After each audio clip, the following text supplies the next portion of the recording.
दोस्तों, कभी कभी आपके साथ कुछ घटनाएं ऐसी भी होती होंगी जिन्हें देखने पर आपको लगता होगा कि ये मेरे साथ पहले भी हो चुकी हैं। आखिर ये क्या होता है और ये क्यों होता है? हालांकि वैज्ञानिकों ने इस पर खूब रिसर्च की और इसे डेजा वू का नाम दिया, लेकिन यह क्यों होता है इसका सटीक जवाब तो वैज्ञानिकों के पास भी नहीं है। वहीं कुछ लोग इसे अपने पुराने जन्मों की याद कहते हैं जो अपने आप को दोबारा दोहरा रही हैं। लेकिन सच क्या है किसी को नहीं पता। क्या आपने भी ऐसा कुछ अनुभव किया है? दोस्तों, आज की इस वीडियो में हम लोग कुछ रहस्यमय लोगों की बातें करेंगे कि आखिर एक ऐसा यात्री जो कि वह जिस स्थान से आता है वो वर्ल्ड मैप में है ही नहीं, और कैसे बॉबी डनवर अचानक कहीं गायब हो गया और उसका आज तक कोई पता नहीं चल पाया। उससे पहले हमारे साथ जुड़ने के लिए आप इस चैनल को सब्सक्राइब भी कर सकते हैं।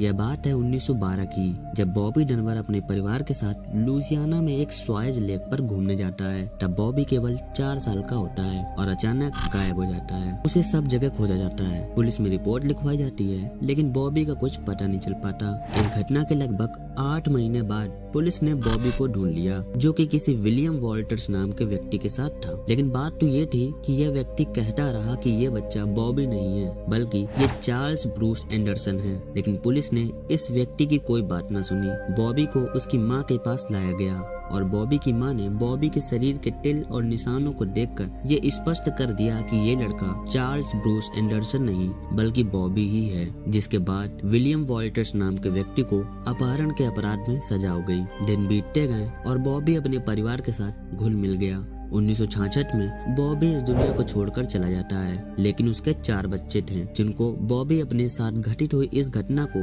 बता देता है। जिसके बाद बॉबी डनवर के इस रहस्य को उसकी पोती मार्गरेट डनवर सुलझाना चाहती थी। जिसके बाद मार्गरेट डनवर ने अपने पिता का डीएनए उसके चचेरे भाई से मैच कराया, लेकिन हैरान करने वाली बात ये थी कि उनका डीएनए मैच हुआ ही नहीं। इसका मतलब अभी तक जिसको सब बॉबी डनवर समझ रहे थे वो बॉबी डनवर था ही नहीं, बल्कि वो उस व्यक्ति विलियम वॉल्टर्स के साथ वाला चार्ल्स ब्रूस एंडरसन ही था। और विलियम को उस अपराध की सजा भुगतनी पड़ी जो उसने कभी की ही नहीं थी। लेकिन आखिर फिर सही में बॉबी डनवर कहाँ गया और ये दोनों पूरे सेम टू सेम कैसे हो सकते हैं, ये किसी को पता नहीं चल पाया।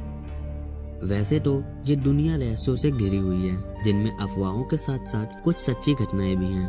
ये बात है सन 1954 की। टोक्यो के हेनेडा एयरपोर्ट पर एक यात्री उतरता है और सभी लोगों के जैसे वो भी चेकआउट काउंटर की तरफ बढ़ता है और उसका पासपोर्ट वेरिफिकेशन के लिए जाता है। लेकिन जब पासपोर्ट चेक करने वालों की नजर उस देश के नाम पर पड़ती है जहाँ का ये रहने वाला है, उस देश का नाम था टोरेड। हैरान करने वाली बात तो ये थी कि इस देश का नाम पहले कभी भी किसी कस्टम अधिकारी ने नहीं सुना था। इस अनजान व्यक्ति से पूछताछ होती है और जापान आने की वजह पूछी जाती है, तो वह बताता है वह यहाँ एक बिजनेस ट्रिप पर आया है और बताता है कि उसका देश टोरेड फ्रांस और स्पेन के बीच स्थित है। उसके पासपोर्ट पर अन्य देशों की मोहरें भी सही थी, उस व्यक्ति के कागजात भी सही थे।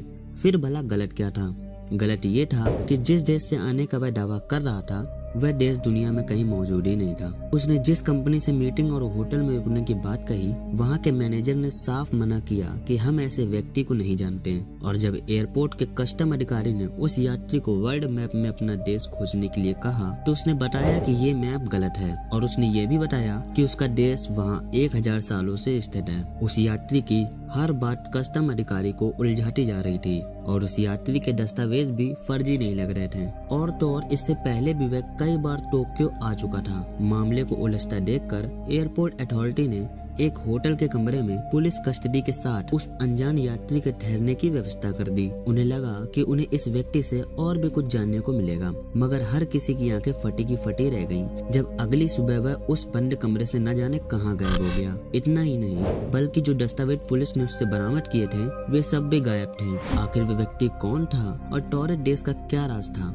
आज तक यह रहस्य बना हुआ है। कुछ रिपोर्ट्स तो ये भी दावा करती हैं कि वह व्यक्ति एक टाइम ट्रेवलर था। लेकिन आप लोगों को क्या लगता है कि वह व्यक्ति कौन हो सकता है? क्या सही में वह एक टाइम ट्रेवलर था या नहीं?